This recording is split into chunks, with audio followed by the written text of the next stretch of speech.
हजारों मील की यात्रा की शुरुआत भी एक कदम से होती है, तो वह पहला कदम आज क्यों नहीं? मंजिल चाहे हो कितनी भी दूर, एक न एक दिन करीब हो ही जाती है। तो हेलो फ्रेंड्स, कैसे हो आप सभी? आई होप आप सभी बहुत अच्छे होंगे। तो मेरा नाम है आसिफ, मैं आप सभी का वेलकम करता हूं हमारे यूट्यूब चैनल पे। मैं पैरामेडिकल और पैरामेडिकल मैट्रिक दोनों क्वालिफाइड कर चुका हूं। तो अगर आप भी चाहते हैं मेरी तरह बेस्ट कॉलेज, तो आप इस जीके की सीरीज को बहुत अच्छे से देखिएगा और नोट्स भी बनाते चलिएगा। और पूरा डिटेल्स में बताया जाएगा, यहाँ पे टिक नहीं लगवाई जाएगी। आपको चारों का चारों ऑप्शन को पूरा डिटेल्स में बताया जाएगा और डिटेल्स में कीजिएगा तभी आप 15+ क्वेश्चन कर सकते हो। 20 क्वेश्चन आते हैं जीके में, मतलब 100 मार्क्स। अगर आप जीके में 15-16 कर लेते हो तो समझ जाइए कितना हो जाएगा आपको। 10-10 एक एक क्वेश्चन बहुत ज़्यादा होता है, एक एक क्वेश्चन पे आपको 500 रैंक ऊपर नीचे हो जाता है। तो चलिए आज के जीके की सीरीज को शुरू करते हैं। आज हम लोग 2006 का देखते हैं। चलिए पहला क्वेश्चन को हम लोग देखते हैं।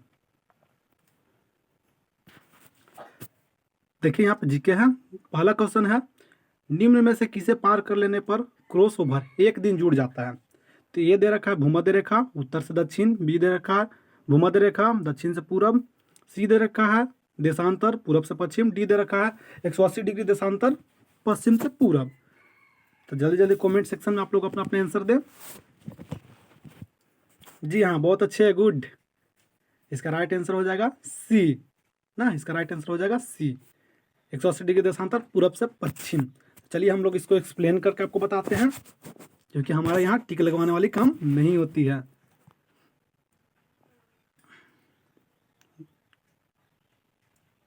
ये मान चलिए कि आपका पृथ्वी है, ठीक है। वैसे तो पृथ्वी जैसा लग नहीं रहा, लेकिन मान लीजिए ये आपका ये हो गया, ये हो गया आपका वेस्ट हो गया, ये हो गया ईस्ट हो गया। जो मैं बोल रहा हूँ वो लिखिए, देखिएगा आप, वो मत देखिएगा कि लिखा नहीं रहा अच्छा से। थोड़ा 180 डिग्री हो गया, ठीक है। चलिए इतना आप लोग लिख लिए। इधर से इधर अगर हम लोग जाएंगे तो एक डे क्या होगा, ऐड हो जाएगा ना। इधर से इधर पूरब से पश्चिम की ओर जाएंगे तो एक दिन जुड़ जाएगा। तो क्या पूछ रहा है कि एक दिन जुड़ जाएगा। तो देखिए यहाँ पे पूरब से पश्चिम हो गया तो एक दिन जुड़ गया, ठीक है। अगर हम लोग ईस्ट से वेस्ट जाएंगे, पूरब से पश्चिम जाएंगे तो एक दिन जुड़ जाएगा, जुड़ जाएगा, ठीक है। अगर वेस्ट से ईस्ट जाएंगे, मतलब पश्चिम से पूरब जाएंगे, तो एक दिन घट जाएगा, ठीक है। तो हम लोगों ने पूरा क्वेश्चन को देख लिया एक्सप्लेन करके। तो अगला क्वेश्चन को हम लोग बढ़ते हैं। तो अगला क्वेश्चन है हमारा, अंतर्राष्ट्रीय न्यायालय में न्यायाधीशों की कुल संख्या। ए है 27, बी है 24, सी है 18 और डी है 15। इसका राइट आंसर क्या होगा? जल्दी जल्दी कमेंट सेक्शन में आप लोग बताएं।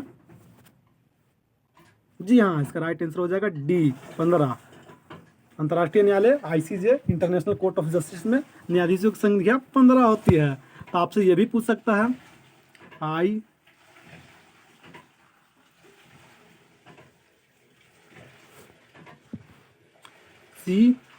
इंटरनेशनल कोर्ट ऑफ जस्टिस में न्यायाधीशों का कार्यकाल कितना होता है?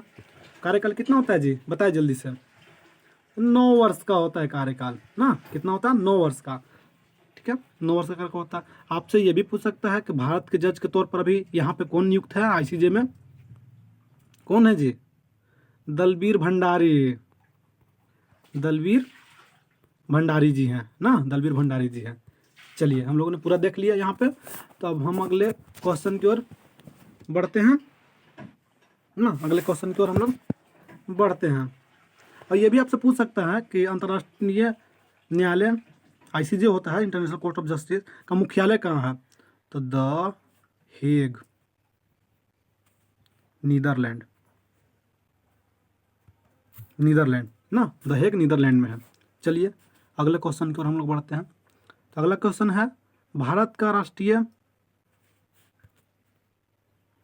राष्ट्रीय सूचना पत्र है लाल पत्र, बी है आपका श्वेत पत्र, सी है हरा पत्र, डी है केसरिया। पत्र। तो ये तो सभी को पता है, किसको नहीं पता है, हर किसी को पता है कि श्वेत पत्र होता है, व्हाइट पेपर होता है। क्योंकि आप देखें कि गवर्नमेंट का कोई भी नोटिस आता है तो व्हाइट पेज में आता है, ठीक है। इसका राइट आंसर हो जाएगा बी। चलिए अगले क्वेश्चन को हम लोग बढ़ते हैं, क्योंकि इसमें एक्सप्लेन करने लायक है नहीं कुछ कि मैं एक्सप्लेन करूँ आपको। चलिए ये क्वेश्चन आपका वीवीआई है ना, इसको स्टार मार्क कर लीजिए। ऐसे क्वेश्चन आपको रिपीट हो सकते हैं 2023 में भी, क्योंकि भारत रत्न पे बहुत सारे क्वेश्चन पूछ चुके हैं। तो चलिए इस क्वेश्चन को देखते हैं। भारत रत्न से मरणोपरांत विभूति प्रथम व्यक्ति, मतलब मरने के बाद सबसे पहले भारत रत्न किसे दिया गया था, ये आपको बताना है। ए है आचार्य विनोबा भावे, बी है डॉक्टर अंबेडकर जी, सी है कुमार स्वामी कामराज, डी है लाल बहादुर शास्त्री। तो जल्दी जल्दी इसका आंसर आप लोग दें, क्या होगा इसका राइट आंसर हो जाएगा लाल बहादुर शास्त्री। तो ये भी पूछ सकता है ना कि कब दिया गया था, इनको कब दिया गया था, 1966 में। अब आ गए भारत रत्न की बात, तो थोड़ा सा बात कर लेते हैं भारत रत्न के बारे में। भारत रत्न शुरुआत कब किया हुआ भारत रत्न का, तो 1954 से। तो 1954 में किसे किसे दिया गया था, ये भी तो पूछ सकता है। तो मैं बोल दे रहा हूँ, आप लोग नोट्स कर लीजिएगा। तो डॉक्टर सर्वपल्ली राधाकृष्णन को दिया गया था, लिख लिए। दूसरा सी राजागोपालचारी को दिया गया था, और तीसरा चंद्रशेखर वेंकट रमन जी को दिया गया था, ठीक है। और ये भी पूछ सकता है कि महिला में सबसे पहले किसे दिया गया था, महिला में सबसे पहले भारत रत्न किसे दिया गया था, तो इंदिरा गांधी को। और प्रथम पीएम भी यही थे महिला में भारत की, ठीक है। और आपसे पूछ सकता है प्रथम विदेशी कौन थे जिन्हें भारत रत्न दिया गया था, ये भी आपको पता होना चाहिए। तो खान अब्दुल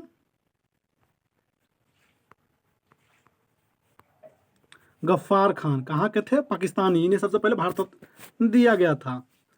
चलिए अगला क्वेश्चन को हम लोग बढ़ते हैं। अगला क्वेश्चन है धनवंतरी पुरस्कार कब प्रारंभ हुआ, 1961, बी है आपका 1981, सी है 1971, और डी है 1991। इसका राइट आंसर क्या हो जाएगा, बताएं जल्दी जल्दी। तो राइट आंसर हो जाएगा 1971। अच्छा, धनवंतरी पुरस्कार किस क्षेत्र में दिया जाता है, ये भी पूछ सकता है आपसे। धनवंतरी पुरस्कार दिया किस में जाता है अवार्ड, ये दिया जाता है मेडिकल फील्ड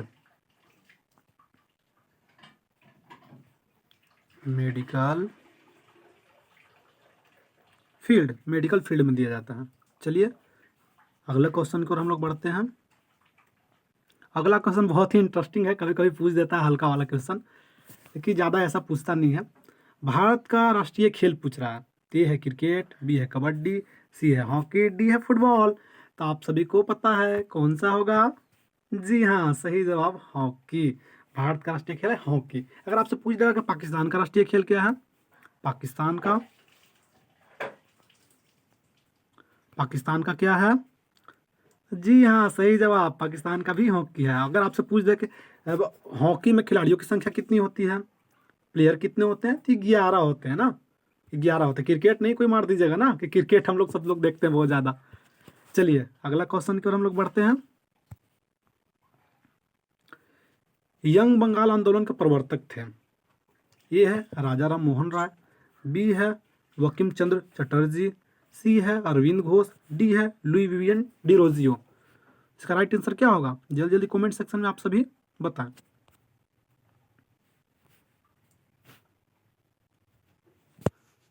यंग बंगाल आंदोलन के प्रवर्तक थे, सभी लोग कमेंट सेक्शन में बताएं, आप लोग बता नहीं रहे हैं। जी हाँ सही जवाब हो जाएगा option number D, option number D हो जाएगा। चलिए हमारा चैनल का मोटो ही है कि हर क्वेश्चन को एक्सप्लेन करना, 4 ऑप्शन को, क्योंकि जब तक आप टिक लगाने वाला काम करने से नहीं होगा, सब आप करोगे पूरा एक्सप्लेन से, तभी आप 15 क्वेश्चन कर सकते हो प्रीवियस ईयर से। चलिए तो हम डिटेल्स में आपको बताते हैं। राजा राम मोहन राय क्या, तो बरा समाज की स्थापना राजा राम मोहन राय जी ने की थी। बंकिम चंद्र चटर्जी ने क्या किया था, तो राष्ट्रीय गीत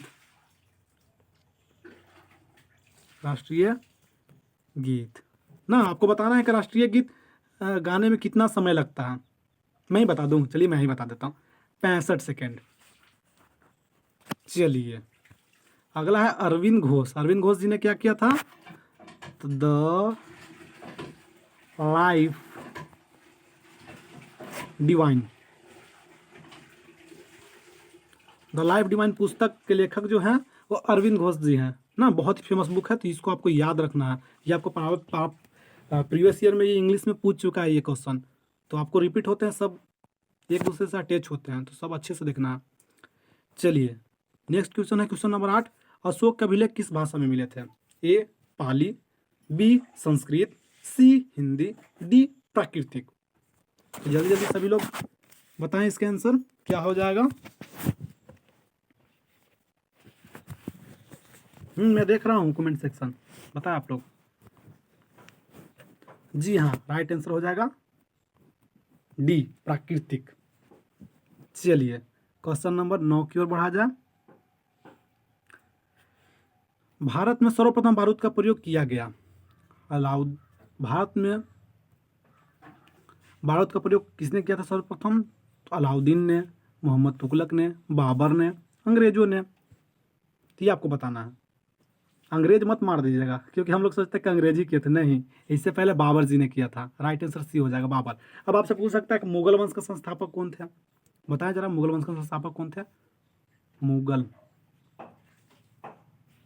वंश, तो यही थे बाबर जी ना। मुगल वंश के संस्थापक कौन थे? बाबर जी थे ना, बाबर जी। चलिए अब पूछ सकता है आपसे कि बाबर जी ने इसका प्रयोग सर्वप्रथम कब किया था? तो मैं बोल रहा हूं, आप लिख लीजिएगा। तो बाबर ने बारूद का प्रथम प्रयोग पानीपत का प्रथम युद्ध 21 अप्रैल 1526 में किया था। फिर से बोल दूं, ठीक लिख लीजिए। बाबर ने बारूद का प्रयोग प्रथम बार पानीपत का प्रथम युद्ध 21 अप्रैल 1526 में किया था। इब्राहिम लोदी की हार हुई थी। अब आपसे ये भी क्वेश्चन पूछता है कि पानीपत का द्वितीय युद्ध कब हुआ था? बता दीजिए जरा। द्वितीय सेकंड युद्ध कब हुआ था पानीपत का? 15 नवंबर 1556। अब तृतीय भी पूछ देता है। थर्ड कब हुई थी? तो 1761। एक क्वेश्चन से देखे हम लोग 7-8 क्वेश्चन कर लिए, वो भी सब VVI वाले। यही सब रिपीट करता है, और लोग पूछते हैं कहाँ से क्वेश्चन आ गया। आप डिटेल्स में करोगे तब ना 15+ क्वेश्चन करके आओगे। चलिए अगले क्वेश्चन की ओर हम लोग बढ़ते हैं।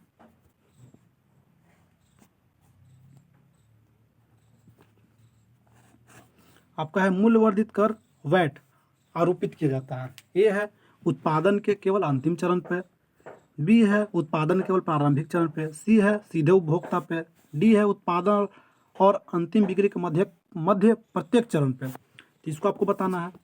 चलिए पहले मैं एक्सप्लेन कर देता हूँ वैट क्या होता है, उसके बाद आप आंसर अपना बताइए। तब तक वैट क्या होता है? तो वैट होता है वैल्यू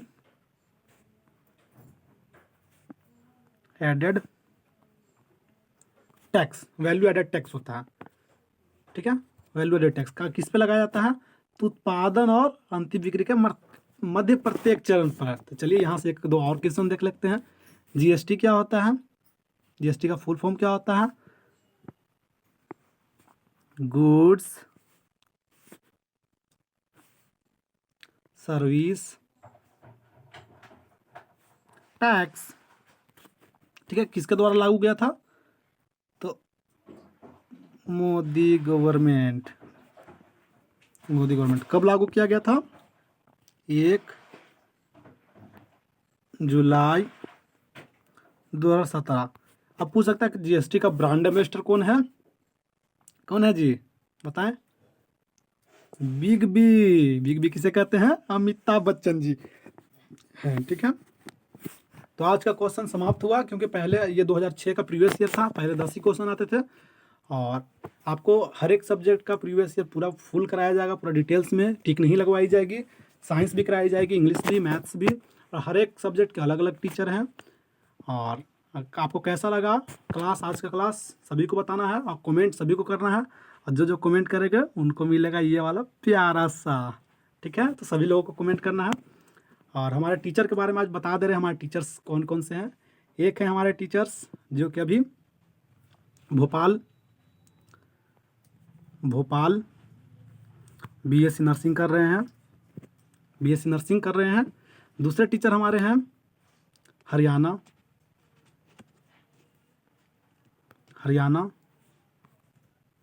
सिविल इंजीनियरिंग कर रहे हैं, सिविल इंजीनियरिंग सेकेंड ईयर है इनका, ये आपका फिजिक्स का टीचर रहेंगे। और एक और हमारे टीचर हैं पीएम क्वालिफाइड, और मैं तो हूँ ही पीएम प्लस पीएमएम क्वालिफाइड। तो हमारे टीचर्स हैं, मैंने बात बता भी दिया। तो ये सभी आपको पढ़ाएंगे। तो अगर आप लोग फ्री में पूरा पैड कोर्स जैसे करना चाहते हो, सभी लोग कमेंट जरूर करें कि आज का क्लास कैसा लगा, और आप चाहते हैं अगर 2022 तक तो का पूरा मैं क्लास करा दूं तो सभी लोग बताएं। और आपको प्रीवियस ईयर बहुत अच्छे से करना है, क्योंकि प्रीवियस ईयर बैकबोन है ना, बैकबोन है। और हमारा चैनल का मोटो है ट्रस्ट प्लस गवर्नमेंट कॉलेज। तो सभी को ये टाइप करना है, ट्रस्ट प्लस गवर्नमेंट कॉलेज। जो हमारे ऊपर ट्रस्ट करेगा उसे मिलेगा बेस्ट गवर्नमेंट कॉलेज। तो हमारा चैनल का यही है मोटो, सभी को टाइप करना है ट्रस्ट प्लस गवर्नमेंट कॉलेज। जो हम विश्वास करेगा उन्हें गवर्नमेंट कॉलेज दिलवाना हमारा काम है। बस आप लोग अच्छे से पढ़ाई कीजिए। तो आज के लेक्चर को हम लोग यहीं समाप्त करते हैं। बाय बाय, फिर मिलेंगे अगले लेक्चर में।